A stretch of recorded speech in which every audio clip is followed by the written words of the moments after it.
Crazy thought this afternoon. When you're in a romantic mood and you're trying to make out, whose records do you put on?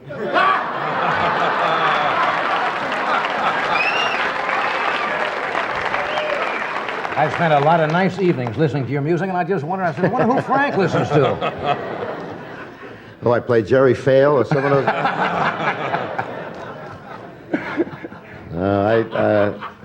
Interesting concept. Yes, it is, but I can answer that by telling you that there are nights on Johnny Carson's stage that exist in a category by themselves. Not because something went wrong. Not because a guest said something they should not have said or a segment ran off the rails in a way that produced chaos rather than entertainment.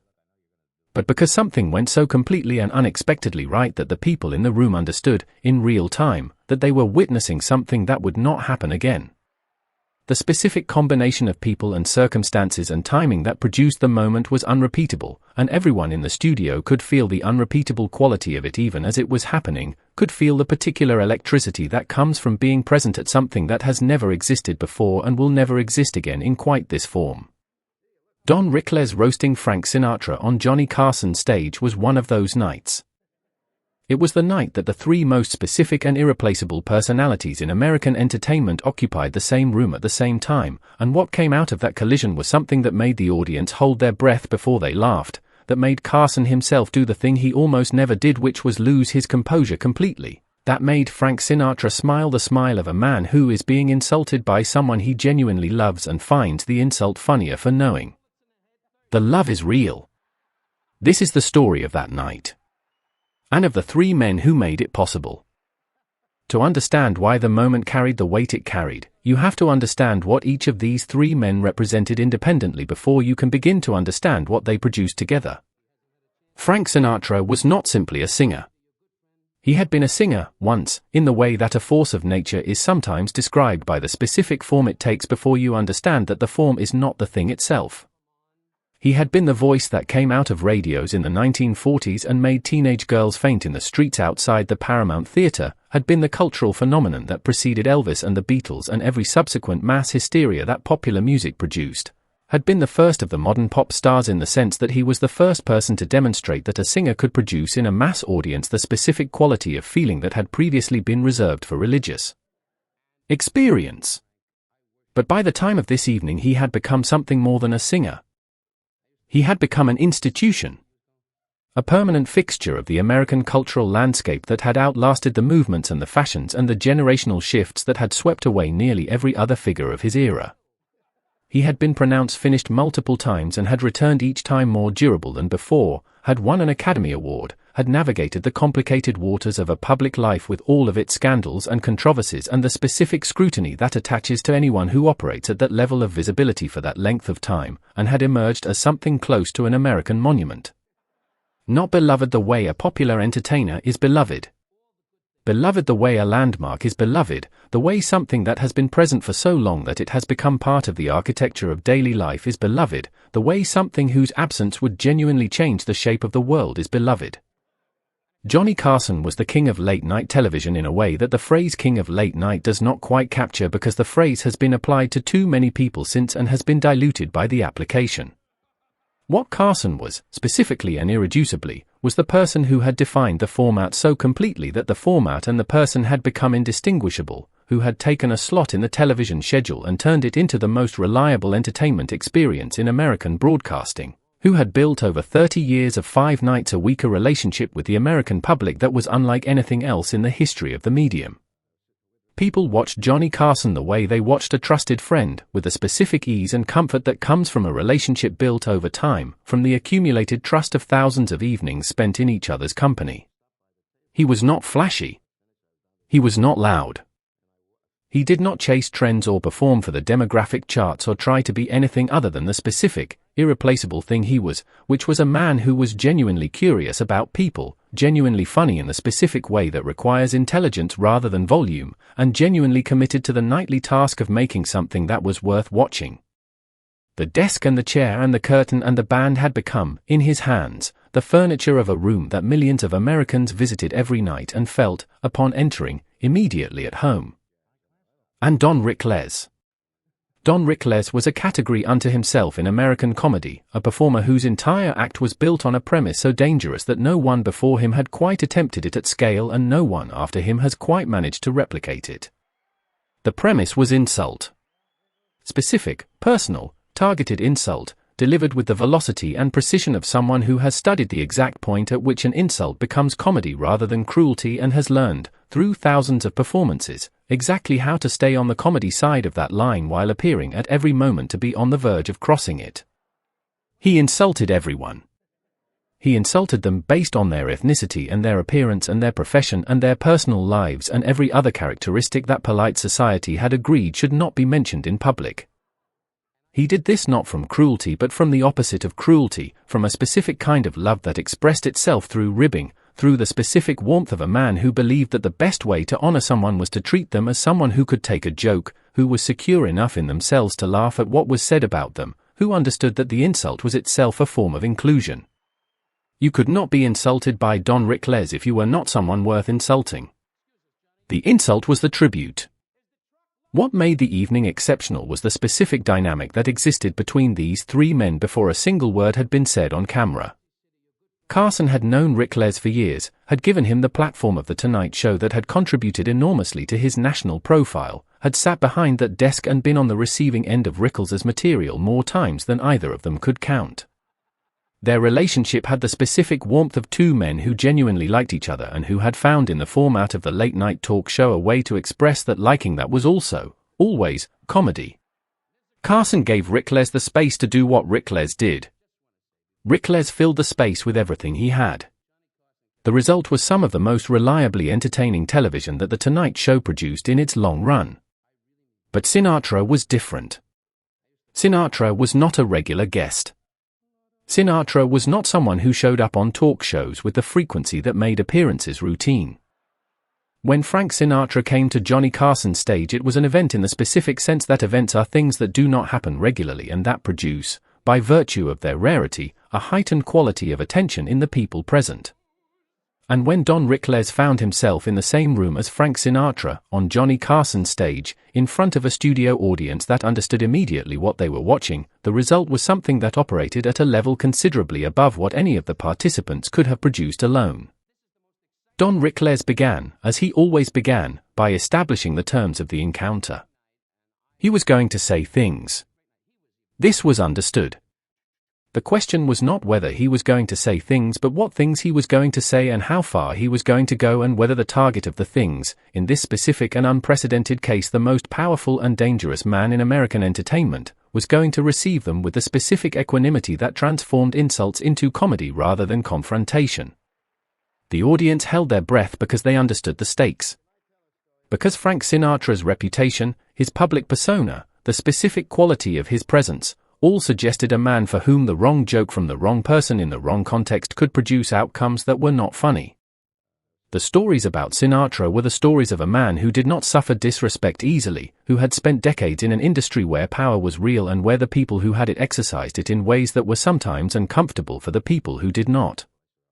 And here was Don Rickles, who had never in his life met a joke he was willing to leave unsaid, preparing to deploy his full arsenal in the direction of this particular man, in this particular room, in front of this particular audience. The mafia jokes came first. Not subtly. Not with the diplomatic preamble that might have softened the approach. Rickles introduced fictional Italian names with the specific confidence of a man who had thought about exactly how far he was willing to go and had decided that the answer was further than most people would have advised. Marco Manganaro, he said, or something close to it, the specific name less important than the specific implication, which was that among Sinatra's associates were people whose relationship with conventional law and order was complicated, whose method of resolving disputes involved outcomes that were not discussed in polite company, whose presence in a person's life suggested things about that person's own relationship with the respectable world. 2 bullets in the head on Thursday. The audience made a sound that was not quite laughter and not quite silence but something in between, the sound of people who have heard something that requires a moment to process, who need a beat to determine whether what they have just heard is something they are allowed to laugh at. Rickles did not give them the beat. He was already moving, already building the sequence, because the thing about insult comedy delivered at this level is that the movement is itself the safety, that stopping to let the audience decide whether something was okay gives them the opportunity to decide it was not, and that keeping moving means the next thing arrives before the judgment on the previous thing has been rendered. He looked at Carson while delivering some of this. The look was the look that Rickles always gave Carson, the look of a man acknowledging the presence of the person who has made all of this possible while simultaneously blaming that person for having to be here at all, the specific quality of a comedian who treats his host as both benefactor and accomplice. Carson's expression in these moments was itself a performance, though one that required no craft because it was entirely genuine, the expression of a man who is genuinely uncertain whether what he is watching is going to turn out fine and who is committed to remaining in his chair regardless. He laughed when the audience laughed. He looked concerned when the material required concern. He did the thing that Carson always did, which was be fully present in the moment without attempting to control it, trusting the performers around him to navigate their own territory while he held the center steady. Frank Sinatra's reaction to the mafia jokes was the thing that made them funny rather than catastrophic. He smiled.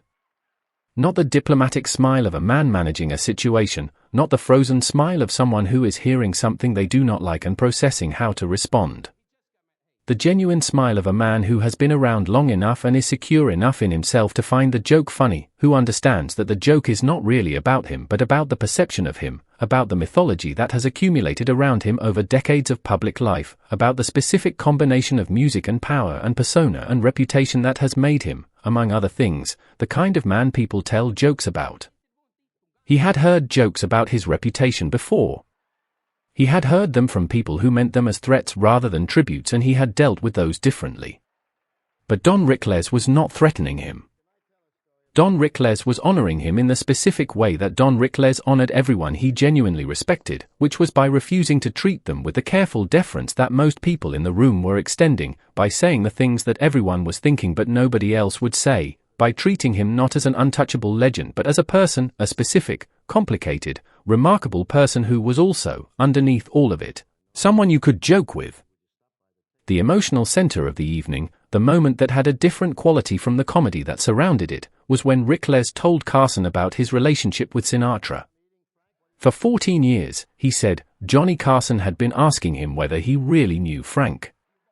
Whether the friendship was real. Whether the connection he claimed to have was genuine or performed, a comedian's affectation rather than an actual relationship. And now Frank was here. And Don could say, directly and without the ambiguity that had apparently characterized the previous 14 years of this particular conversation, that yes, he knew Frank. That the relationship was real. And more than that, that the feeling he had about the relationship was not simply the comfortable warmth of professional association but something considerably more intense than that. I worship you and I love you, he said. He said it to Frank Sinatra's face, on Johnny Carson's stage, in front of an audience and cameras, with a directness and an earnestness that had almost no performance in it, that arrived as something closer to confession than comedy. The audience responded with the specific warmth that only genuine feeling produces in an audience, the warmth of people who have been watching comedy and suddenly found themselves watching something else, something that required a different quality of attention and produced a different quality of response. Since he was a kid, Rickles continued, he had used Sinatra's music to set the mood with girls, had put the records on and let the voice do the work that he himself could not do through conventional charm or conventional romantic effort. This was funny and it was also true, or true enough, and the combination of the funny and the true was what produced the specific quality of the laugh that followed, which was warmer than the laughs that came from pure comedy and more sustained than the laughs that came from pure sentiment. Sinatra's music as a romantic tool, as the specific mechanism by which a young Don Rickles navigated the gap between his desire and his delivery, was an image that the audience recognized from their own lives in whatever form it had taken for them, recognized the experience of needing something outside yourself to say what you could not say directly, of borrowing the voice of something more eloquent than you in the hope that its eloquence would reflect on you. Everyone in that studio had done some version of this. Sinatra's records were what many of them had used to do it. And then the wedding night joke. Rickles looked at Frank Sinatra, who had recently married Barbara Marx, and said he could not picture Frank on his wedding night standing in the room and singing I Did It My Way. The audience erupted. The image was so specific and so perfectly chosen that it produced the laugh before anyone had time to consider whether it was appropriate, which is the mark of a joke that is operating at full speed, that is moving faster than the editorial process that might have stopped it. I did it my way as a wedding night performance, as the specific song that Sinatra would choose to sing to himself in the private moment that followed the most public ceremony, was a joke that worked on multiple levels simultaneously, as a comment on the song's specific quality of self-congratulation, as a comment on Sinatra's public persona, as a comment on the specific comedy of the gap between the grandiosity of the sentiment and the ordinary human vulnerability of the situation, and as a piece of affectionate ribbing from a man who loved Sinatra enough to find the comedy in what everyone else treated with reverence. Sinatra laughed. Barbara, his wife, was referenced as responding to this image with the specific exasperation of a woman who had just married a man whose legend preceded him into every room, including the bedroom. "God bless you," Rickles said, on her behalf. "He just got my hay." The audience laughed at the fragmented syntax of it, at the implication behind it, at the specific comedy of a woman trying to communicate something normal to a man for whom nothing was quite normal because the machinery of his public life had never quite stopped running even in the private moments. The story about the restaurant was where the evening shifted one more time into a register that was not quite comedy and not quite sentiment but something that contained both. Frank Sinatra himself told it, which gave it the specific quality of a story that has been waiting to be told in the right context and has finally found that context. A long time ago, he said, before Don was married, he had been eating dinner in a restaurant in New York with some friends. Don had come over to his table and asked a favor. He was sitting with a very pretty girl, Don had told him, and was trying to make out, and he had told her he knew Sinatra and she did not believe him. Would Frank stop by the table? Sinatra had agreed. He had finished his espresso and walked over to Don's table and said, casually, as if encountering an acquaintance rather than performing a favor, "How are you, Don? Nice to see you." And Don Rickles, the man who had just spent the better part of an evening telling Johnny Carson's audience how much he loved and worshipped Frank Sinatra, had looked up from his meal and said, "Can't you see I'm eating, Frank, what are you doing?" And walked away. The audience's reaction to this was the reaction of people who have been given the perfect ending to something, who have had everything that came before it reframed by a single story, who understand in a flash what the actual relationship between these two men is and has always been, which is the relationship of two people who are completely comfortable with each other in the specific way that only genuine friendship produces. You can only say, "Can't you see I'm eating, Frank, what are you doing?" to someone who knows you well enough to find it funny rather than insulting, who has the context to understand that the apparent rudeness is itself the tribute, that the willingness to be rude is the evidence of the comfort, that the comfort is the evidence of the love. Don Rickles had set Sinatra up to do him a favor and then used the favor to prank him, which is both an extraordinarily nervy thing to do to Frank Sinatra and also the most natural thing in the world to do to a friend you trust completely, a friend you know well enough to know that the prank will land as funny rather than as disrespect. Carson's response to hearing this story was the response of a man who has been given confirmation of something he had perhaps suspected but could not have proven, which is that the relationship he had watched perform itself in front of cameras was real, that the warmth between Rickles and Sinatra was genuine rather than professional, that the comedy of the evening had been built on something more durable than the comedy itself. He laughed at the restaurant story with the laugh that came from somewhere real, the surprised laugh, the laugh that arrived before the professional broadcasting instincts could intercept it and manage it into something more measured. It was the laugh of a man genuinely caught off guard by something funny, which was the highest compliment Carson ever paid to anything and which he never appeared to be aware he was paying.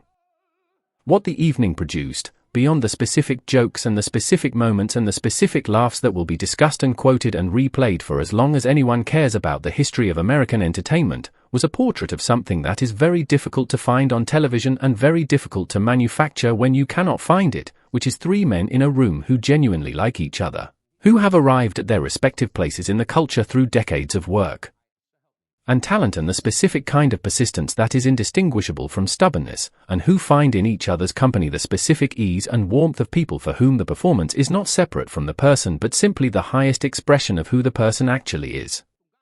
Don Rickles was not performing love for Frank Sinatra when he said, "I worship you and I love you."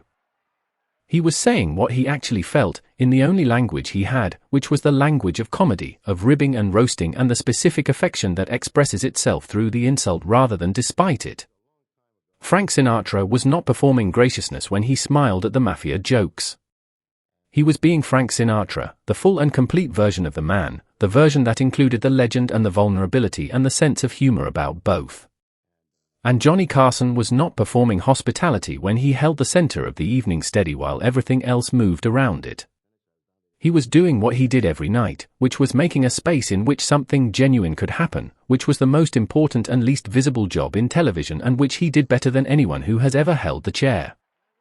The audience held their breath when Don Rickles began. They laughed when Frank Sinatra smiled. They felt something warm and unnameable when Rickles said he worshipped the man, and they laughed again when the restaurant story arrived and reframed everything that had come before it. And when it was over, when Carson wrapped it with the specific quiet competence that was his signature, when the cameras moved on to whatever came next, the people in that studio carried something with them out into the night that they would not have been able to describe precisely, but that they would have recognized, if someone had described it to them, as the feeling of having been in the right room at the right time when something unrepeatable happened. That is what the best nights on Carson stage produced. That is what this night produced. 3 men, a camera, an audience that held their breath, and the specific, irreplaceable, never-to-be-repeated thing that came out of the collision.